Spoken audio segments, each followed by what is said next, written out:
Hi everyone, this is Kivari. I'm with my friends here, Jeffrey and Jinnie today, and we are interviewing Jennifer who is the co-founder of Kip Protocol. But we're not doing that today. We are doing something different. We are talking about her side project, Yijing Fortune Bot. So Jennifer, can you tell us more about yourself? Yeah, so I guess my day job is working for Kip Protocol, obviously as a co-founder. And one of Kip Protocol's big missions is to make it possible for anyone to create an AI app. So you shouldn't have to be open AI to build something cool that people want to use that uses AI online. You can get paid in crypto, you can get paid in fiat, you can develop in our IDE and everything. And within this context, obviously we're doing a lot of initiatives. So we have, for example, our summer residency program where we're teaching people how to build agents and so on. And I'm also doing it myself with some of my online friends, building a Telegram bot that does Yijing fortune readings. So it'll tell your future, and maybe if you get the luckiest fortune of the day, you will also win a prize. So that's the theory behind it. That is great. So why you choose the name Yijing Fortune Bot? Honestly, it was our placeholder name on Telegram, and it stuck. So now we're Yijing fortune bot forever, basically. It's like Great. all the repos that I have that on GitHub that are called final number 8 and whatever, and it turns out to be the actual final one. So that's the one that gets shown to the world. So yeah, Yijing Fortune Bot was a default name. How is it related to 8-bit Oracle? Oh, so the story behind this is we had an Yijing bot on Discord that we made. For years there was one on Twitter and you could just at it and ask it to tell your fortune. And then Elon put the API rates up. So the guy who ran that closed it down. And a bunch of people I knew used it quite a lot. So they said, well, could you make an equivalent for Discord? So I got one up on Discord and we were just running that internally. And then I met August, who built the 8-bit Oracle site, which is a far more kind of built out version of our own bot. So the service was on the web, but you guys took it to Telegram. Yeah. So I'll just quickly share my screen and you can see. So he had this very nicely built out web app. It was kind of matrix themed and it had all of the aesthetics and the glowing symbols, and you can ask questions. You can do a personality quiz that is based on the I Ching. You can learn about the how to do it for yourself and how to cast the hexagrams. It has the fortune telling. It has personality quizzes. You can learn about how the whole thing works. Because August's dad was an I Ching expert, and he wanted to build something that would be a tribute to his dad and to his own interest in this. Oh, So he built this online, and he was also interested in the crypto side of things. So he did a few hackathons with it. He did a Solana hackathon. He did a lot of presentations in Taiwan, in Hong Kong, and got users in. And because we were doing something similar, we actually partnered with him to make the Telegram version of this. I was curious because I'm asking myself why the people who in stats and coding industry want to build something predict the future, because all you do is based on data and based on statistics, right? And now you have the Yijing Fortune bot.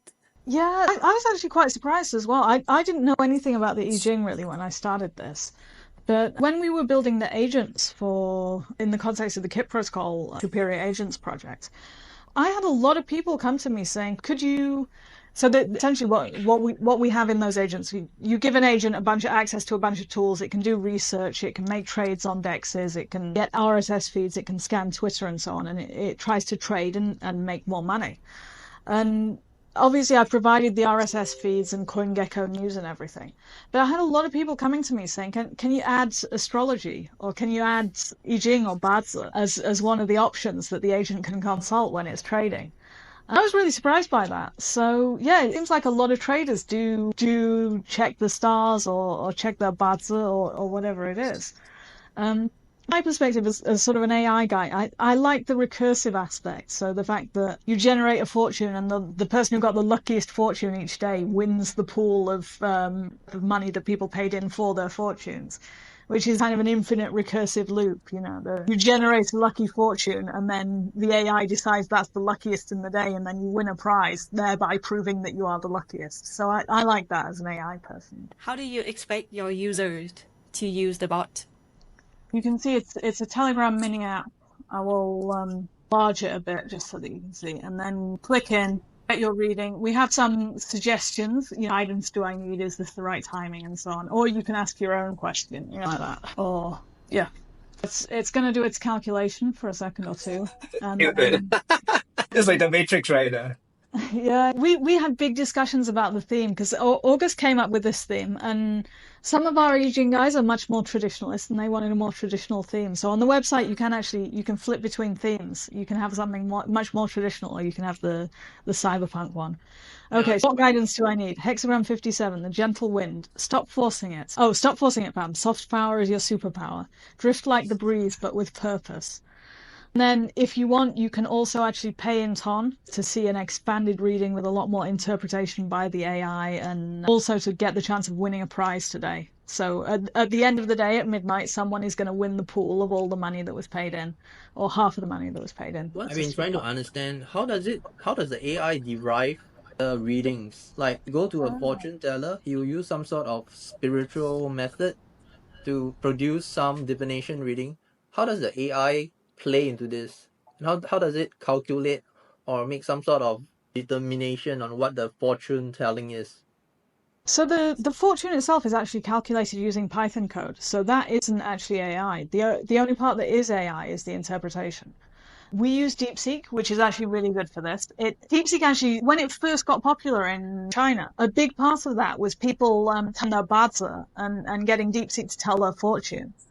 And that got really popular. And there's a company called FateTell that kind of wrapped it in an app, and they're now charging, I think, $40, something like $40 for in-depth readings, which is wild. And it's all generated by AI. There's no human in the loop in that. But what I did find out when I was doing this is apparently even when you go to a human fortune teller for this, probabilities are different depending on whether they flip a coin or whether they do the yarrow stick divination. Your probability of getting a changing line is different depending on which one they do, which you would think would be a big deal, but apparently people just accept it. So I can't remember which one it is, but either coin tossing or yarrow stalk divination, you have a higher probability of getting a changing line. Okay, I can see how this thing can work much more clearer now. I have used this bot a few times, and I must say it's so good to give me an answer that I need. So I think that besides looking for some lucky prediction or even just an answer, it still can do this very well. My question I asked the bot is, should I continue working with my coworker? And it's solved my problem right there. It shows the problem. It suggests the solution. And I think everybody needs this. Everybody needs some answer sometimes, some random answer. Even it's random, but it's still relatable. And people still get the answer they want. So I think this part is very useful. Yeah, I think one of the kind of the big advantages of the Yijing is that it always, or usually most of the time, it gives you one answer and then an alternative answer, and you just the act of picking between the two options that you think are on the table, it makes you think about the problem more deeply, and it helps you to solve it yourself, even if the answers are saying on the one hand this, on the one hand the other, and you go with one of the two, or you decide that neither of the two is a good idea and you want to take a third path. It's still helping you to think about it. So whether you believe in it or not, it is, I think, helpful.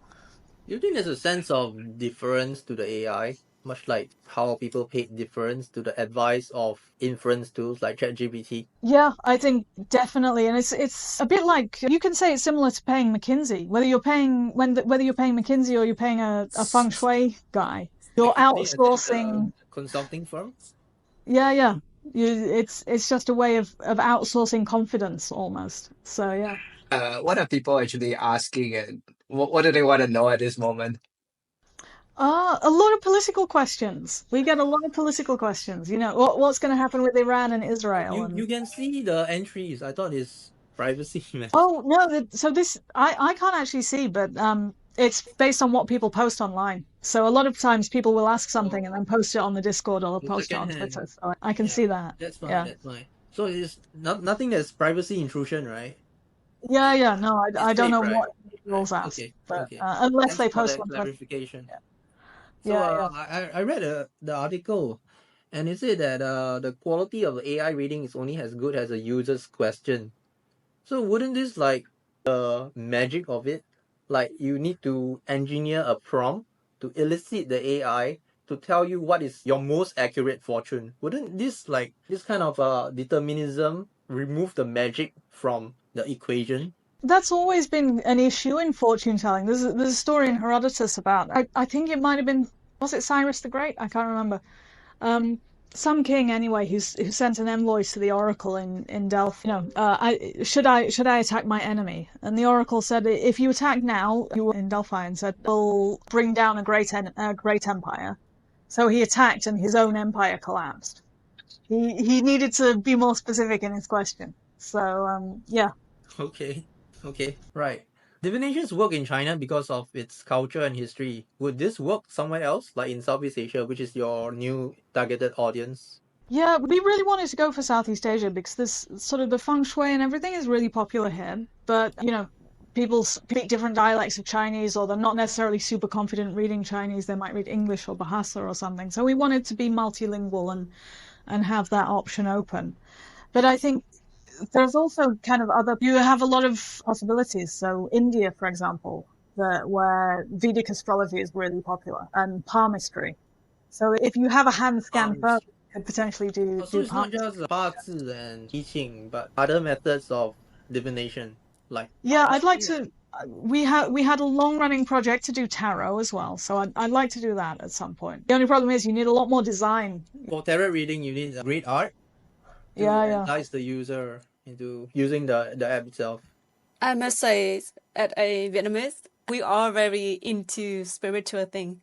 And I think if you can market in Vietnam very well, this will be a big hit in the country because everybody sold into spiritual thing. And I think just one thing you need to add is a language so everybody can use without have to know English. Yeah, that is one thing so we already added the toggle from English to Chinese, and I want to add in other languages like Vietnamese and Bahasa, especially because I know Ton is huge in Vietnam, so the two worlds converge at that point. Yes, but if you can market it outside Telegram as well, it's also better because not many people in Vietnam use Telegram. I'm actually quite keen on potentially. So I was talking to someone from Base about maybe getting like a Farcaster app, which I think would be quite interesting to do. How does that fit in with Yijing? So the Farcaster, they've been really going out of their way to make it easy to develop apps for using I their see. free system. So But apparently it's quite easy to do. Apparently it's easier than Telegram. So yeah, that's something you look forward to.